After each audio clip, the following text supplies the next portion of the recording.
Good evening, everyone. Hello. I am 13 years old. I woke up in the Dadaab refugee camp.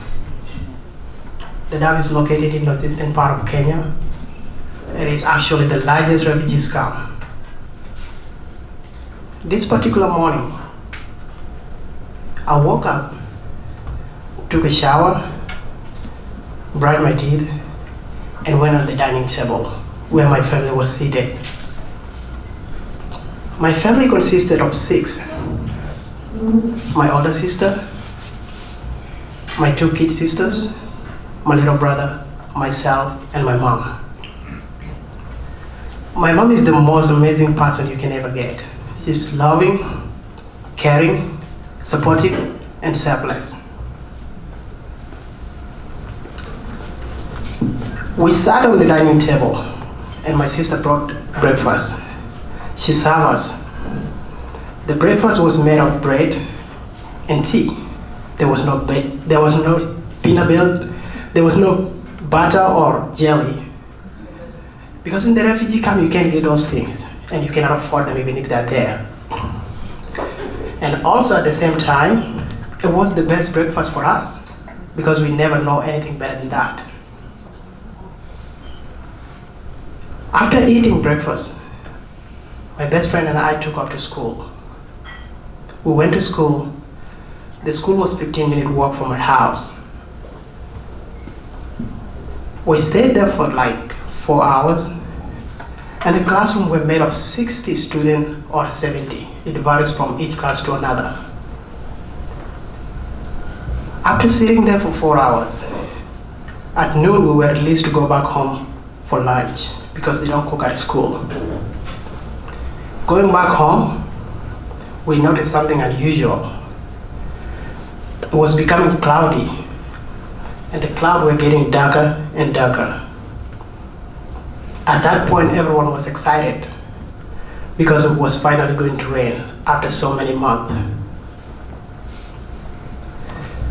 We went home finally, and after an hour later, it started raining. And the rain was getting heavier and heavier and heavier. It rained for about 4 to 5 hours, and it stopped at 6 finally. After the rain stopped, people went out and checked on their neighbors and see how the rain has affected them. But hopefully and thankfully everyone was fine.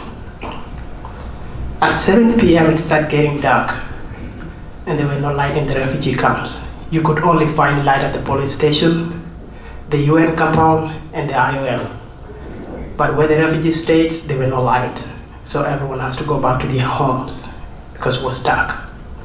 I went back home, and my family and I ate dinner. After dinner, we started storytelling. My mom started telling us about our journey as refugees. And our journey began when I was only 3 months old in the year 1994. We were relocated to Kakuma refugee camp in 1994, and we stayed there for 10 years. After 10 years, we were relocated to another camp, the Dadaab refugee camp. In the Dadaab, we find a home. It was finally home because we never knew of another home. We were displaced by war. In that home, that was the only home we know. Therefore, my mom started telling us all the stories and the culture, and at 10 p.m., she started complaining of pain, a stomach pain. We actually ignored it. We thought it was something usual, but she consistently complained for 30 minutes. And I knew that was not usual because my mom was my best friend. She was so close to me, and she could not do anything without me. So I went to my uncle's house. I knocked at the house, and he came despite the rain. He came to my place, and he noticed that my mom was in labor. I didn't know much about pregnancy by then. So, unfortunately, in the camp, there were only few ambulances available, but they were 30 minutes away. And they could not come without an escort, and also it was raining by then. So if we waited for an ambulance, it will take another 2 hours for it to arrive. So my uncle decided for us to take a risk. And the risk involved is that people were robbed at night, some were attacked. But even despite my mom paying a woman in labor, you could imagine, we decided to walk out to the hospital. We woke up for 30 minutes to the hospital, and finally, we were there. We made it safely. At the hospital, we noticed that there were no people in the emergency room. But we didn't have an option. We had to wait for another 10 minutes for the doctor to arrive. When the doctor came, she was taken to the ward. But unfortunately, she didn't give birth that night. She didn't put to bed. But thankfully, the following morning, she put to bed. And we were all smiling because there was an addition to the family. A little sister was born, Rose. But then, my mom didn't like the food at the hospital. So she had to send me home and also to deliver the good news to my sibling at home and to check on them because it was raining that night. Stepping out of the hospital, I noticed that the water has risen compared to last night. And the farther I go, the more water I get. I went and walked for about 10 minutes and the water actually reached my chest. But unfortunately, the water was dirty, gross, and you could actually even get sick on that water because the water was dirty and it could attract diseases. And you could even see there was snake on the water. I went home, but thankfully, my sisters and my sibling were all safe.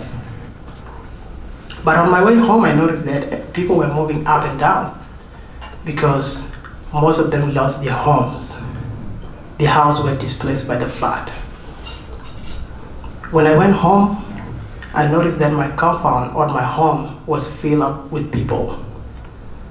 And that was because our house was made of brick and iron sheet, so it didn't collapse. But most of the houses that surrounded it, they were collapsed because they were made of mud and plastics. Some people used to live in tents, as a matter of fact. So when I reached home and everybody was saved, they were all happy.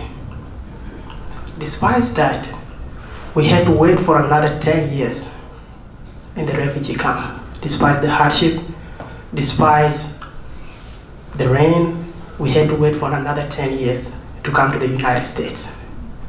I spent 20 years or more than 20 years in the camp.